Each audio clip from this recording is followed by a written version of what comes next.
میں نماز میں مشغول تھا تو رسول کریم صلی اللہ تعالیٰ علیہ وآلہ وسلم نے مجھے بلایا، اس لیے میں کوئی جواب نہیں دے سکا۔ پھر میں نے آپ کی خدمت میں حاضر ہو کر عرض کیا، یا رسول اللہ، میں نماز پڑھ رہا تھا۔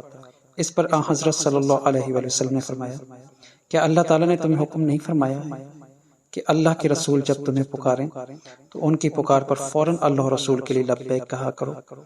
پھر آپ صلی اللہ علیہ وآلہ وسلم نے فرمایا، مسجد سے نکلنے سے پہلے قرآن کی سب سے بڑی صورت میں تمہیں کیوں نہ سکھا دوں؟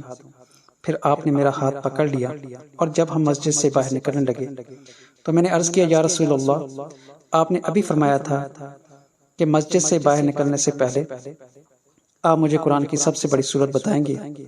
آپ صلی اللہ علیہ وآلہ وسلم نے فرمایا کہ ہاں، وہ صورت الحمدللہ رب العالمین ہے۔ یہی وہ 7 آیات ہیں جو ہر نماز میں بار بار پڑھی جاتی ہیں، اور یہی وہ قرآن عظیم ہے جو مجھے دیا گیا ہے۔